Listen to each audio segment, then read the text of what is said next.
Hello all, this is Marilyn Rodriguez. So let's continue with the poem What It's Like to Be Transgender.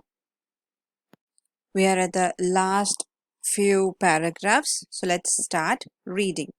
In the previous paragraph, we saw the concern of his mother that he might also become like the fading things, like people who committed suicide or they were killed by the police, the transgender people who committed suicide or they were killed by the police. And there are certain people who are highlighted by the news media, while the others are led to suffer because people are not accepting them. They try to just learn them or to try to study them, what kind of sex they belong to, and then they just regurgitate them. Regurgitate here means vomit them, or they don't say insulting words against their body or body parts. Okay, so let's continue reading the last few paragraphs. They will put me back into the closet, hang me with all the other skeletons. So he means say that the poet says that he will be put back into the closet. Into the closet here he means into the room or into the lab, or he means that he will also become one like the skeletons, one like a person, one like a skeleton which is taken for study or which is kept as a model. So he will also be one among those kind of skeletons. I will be the best attraction, he says. Can you see how easy it is to talk people into coffins? So what he means here is that it is better that we die, okay, because people keep talking ill about these transgender people. So he says it is better to be inside the coffin, it is better be dead or to commit suicide or to die rather than hear these insulting words or to go through this loneliness, he says. To misspell their names on gravestone. So how bad it is to misspell their names on the gravestone. It's that bad they feel uh, by living on this earth, and as well as same time they to take the insult from the other people. Okay, and people still wonder why there are boys rotting. They go away in high school hallways. They are afraid of becoming another hashtag in a second, afraid of classroom discussions becoming like Judgment Day.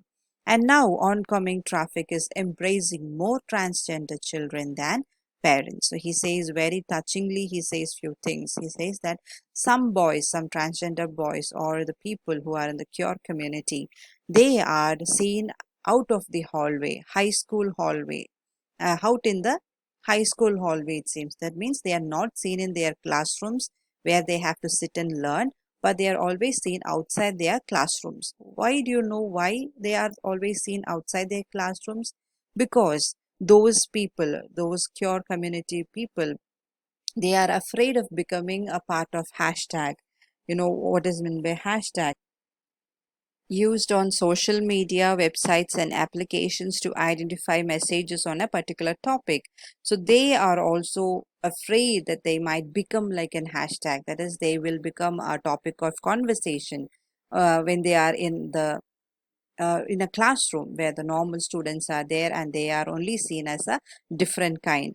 They are afraid that they will become a part of a judgment day. They will be a part of a judgment day. Judgment day is the last day.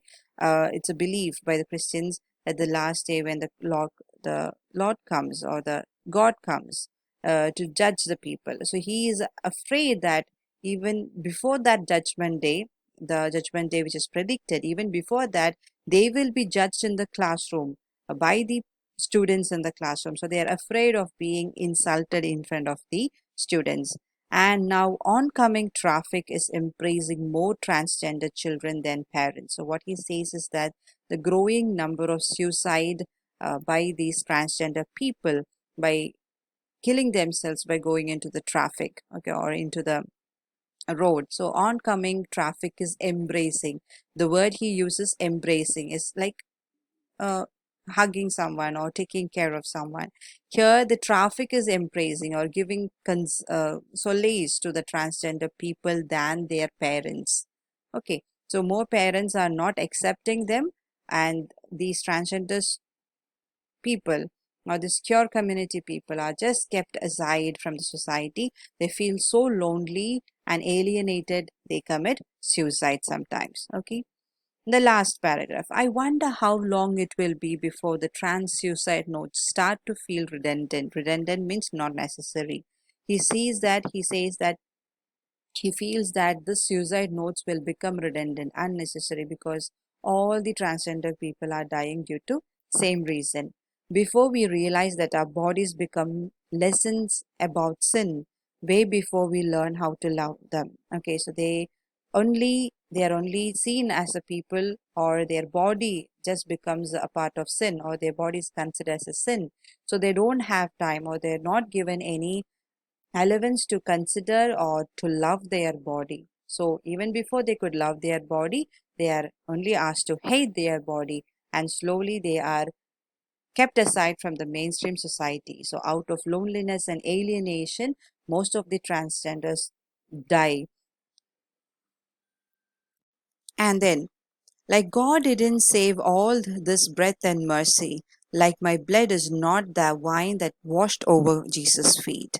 My prayers are now getting stuck in my throat. So, what he says is that, like God didn't save all this breath and mercy, he feels that, the poet feels that God didn't die or didn't save all his breath and mercy, all his mercy, all his glory for this only, for this particular kind of people, that is transgender group. God did not have his mercy kept aside for this group. Maybe because of that, they are taken away from the society, or considered as evil, considered as ghosts. Okay.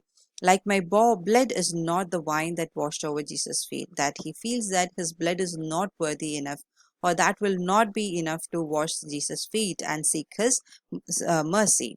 My prayers are now getting stuck in my throat. He says that he cannot pray. The prayer is getting stuck in the throat, which shows that he doesn't have the same faith, or with the same sanctity, he cannot come back to God and say the prayer. We started The poet started the poem saying that he knelt down in the cathedral making the prayers, saying the prayers, asking for the answer. But here, at the end of the poem, we could see that he's unable to pray, because all these years after growing up in the society where people are only looking at him as an alien, like a ghost, he couldn't make the prayers. He didn't understand what what is his problem, because it was not his mistake that he was born like a transgender.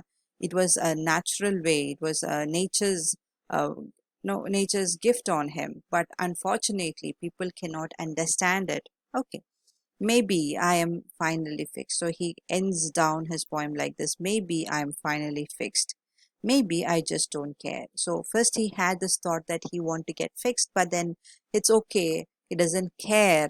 By in the second line, maybe God finally listened to my prayer, maybe God will listen to his prayer one day, and he will get finally be fixed. That those are the final lines of the poem. So what it's like to be transgender, this poem written by Lee McCobb, it's an autobiographical poem. Being a thoughtful description on bodies and the meanings poured into them, the poem captures the identity crisis imposed on the transgender people every now and then by the mainstream culture. Towards the end of the gripping exploration of identity and transition, the poet turns into a pessimistic mood, having recognized one's non-acceptance in a world where religion preach universal love. So that's the end of the poem. Hope you understood the poem and it was a fruitful session. Thank you, children.